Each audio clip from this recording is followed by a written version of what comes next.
Well, hello. Thanks for coming back. I am very excited about today's video.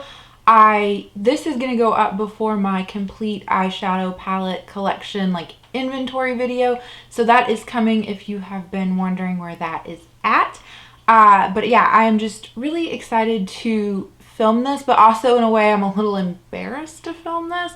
So you've seen by the title, this is going to be my eyeshadow palette tracking video for the year of 2022. That is, yeah, that's the year now.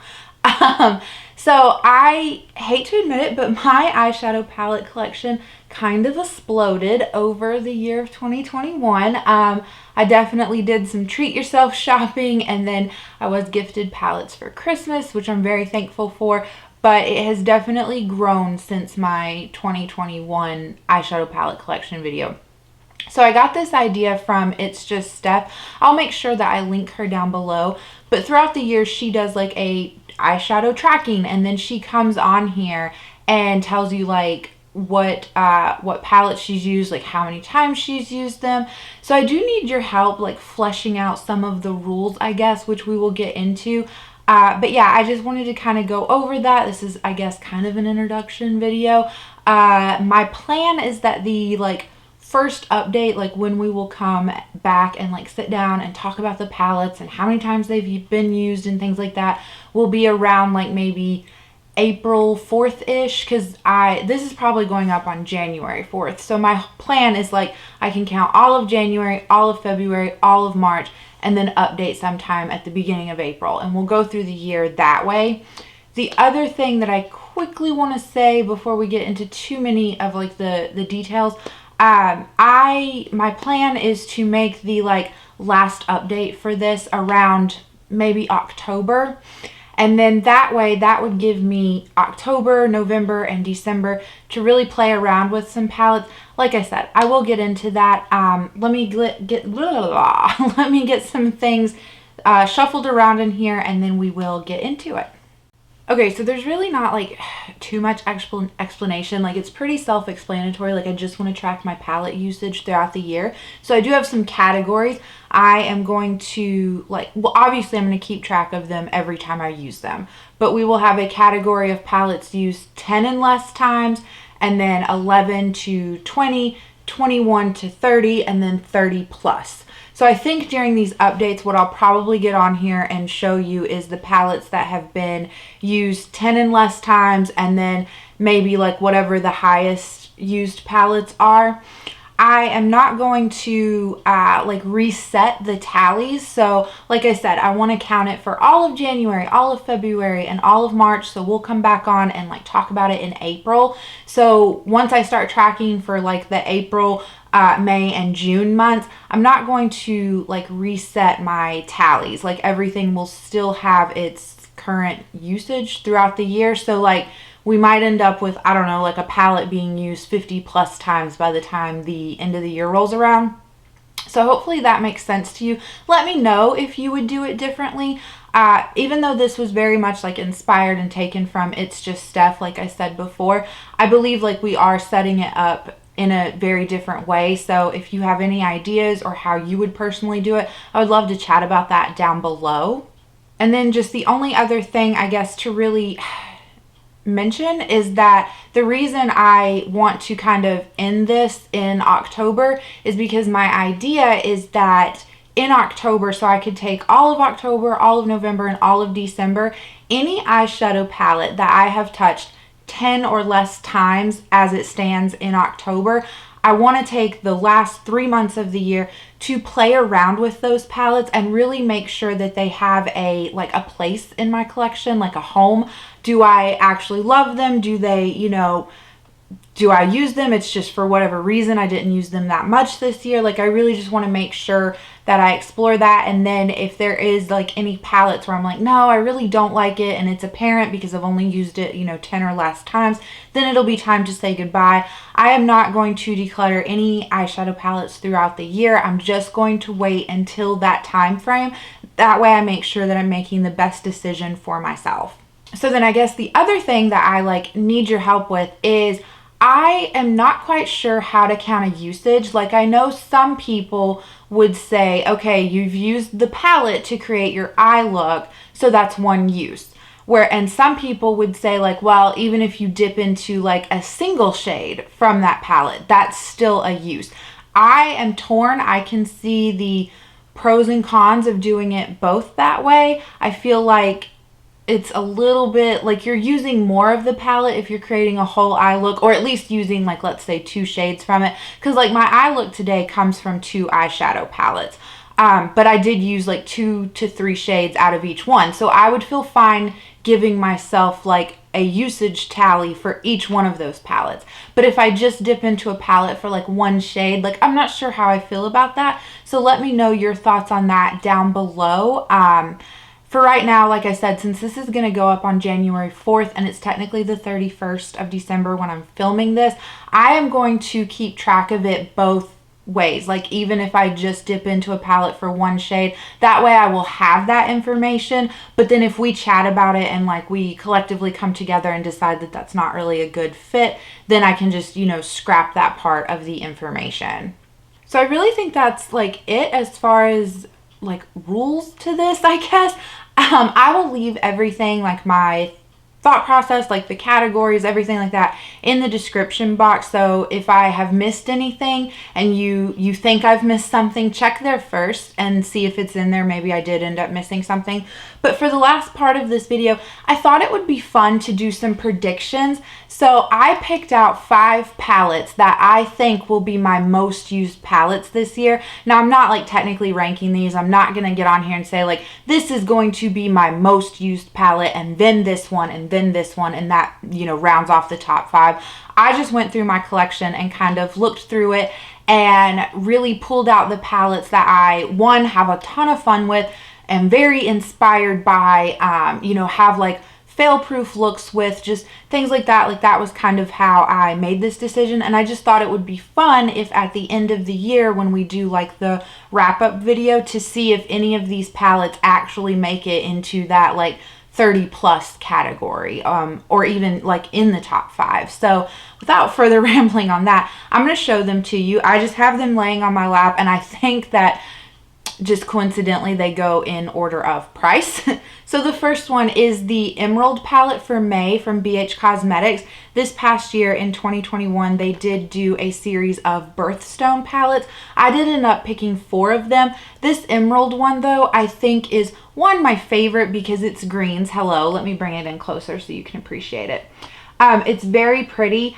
I really like the formula of this. I think they did such a good job. Now, the pressed glitter that's down here in this corner, I haven't used the pressed glitters out of any of the 4 palettes that I have, and I don't know if I will. So I really just see this as a 6-pan palette.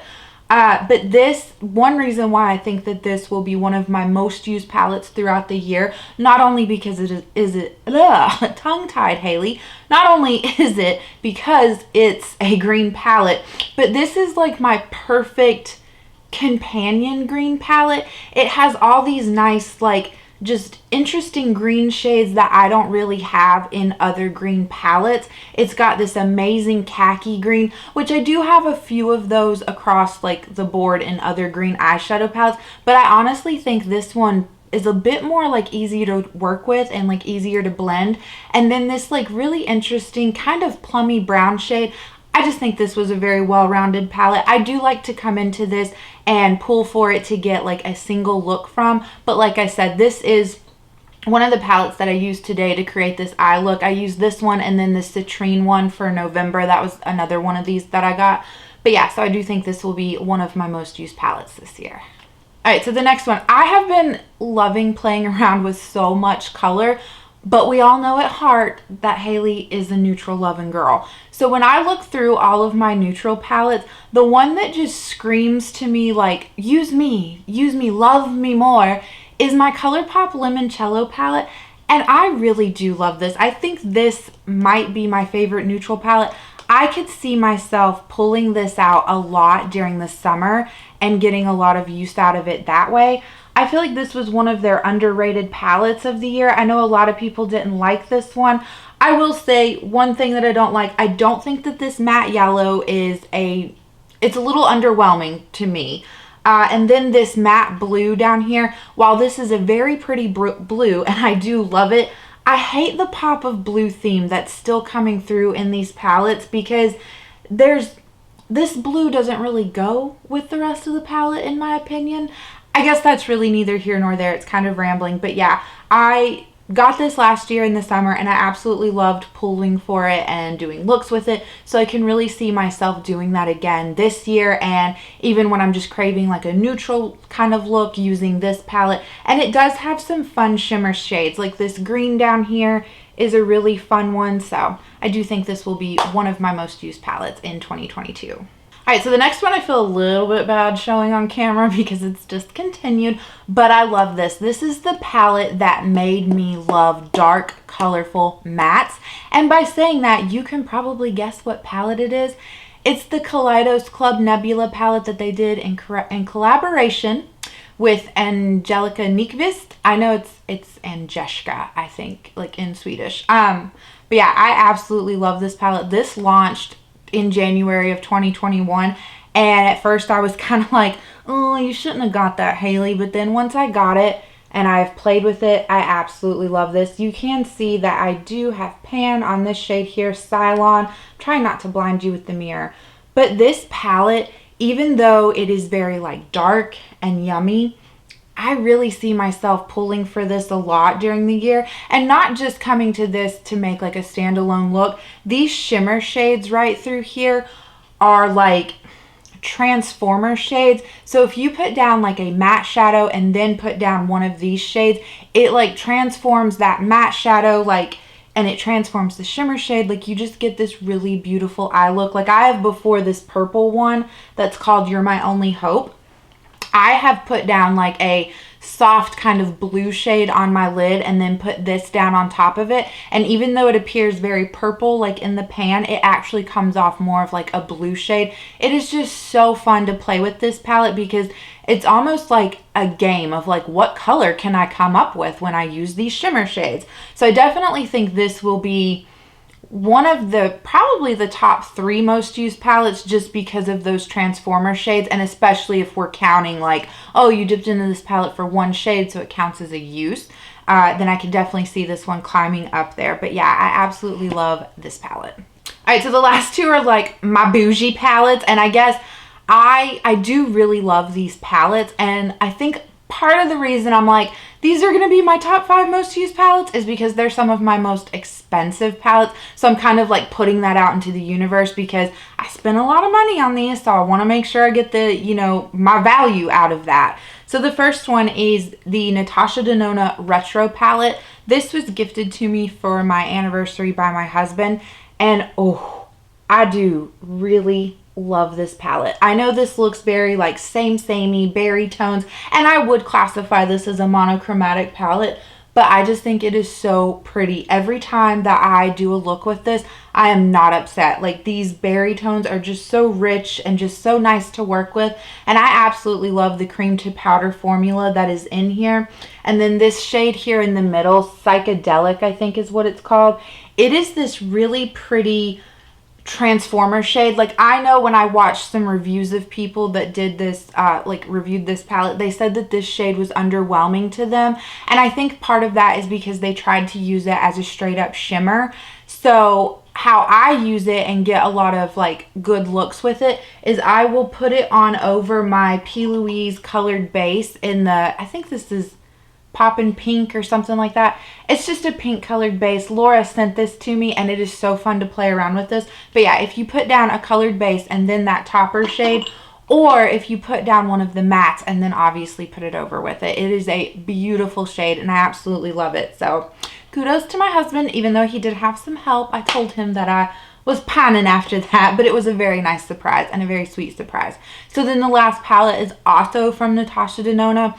This was a Christmas gift for me, I think, not Christmas 2021, but Christmas 2020. So this is the Metropolis palette. I do think this has officially been discontinued now.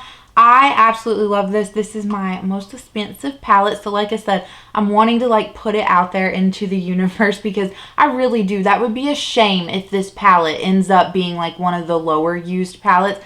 that color story is so gorgeous. Now, to be fair, I mostly stay in these like 3 columns, so I really want to push myself to come and explore this end of the palette. You can see though, I do have pan in 2 of the shades. Now both of those shades are cream to powder shades, and I think just by the nature, it's just easier to hit pan in those shades because there's a lot of give to them. But yeah, I would love for this palette to, by the end of the year, get more pan on it, look more loved, because like I said, it is my most expensive palette. But I do absolutely love this. This has some of my favorite grungy greens in it. And I really do, a lot of these darker shades in here that look black, they're actually like kind of bluish, purpley, dark blue black shades, and I really want to push myself to try to play with those more throughout this year. But I do think this is a great like year-round palette. I feel like no matter what the season is, you could come to this and do a look and be quite happy with it.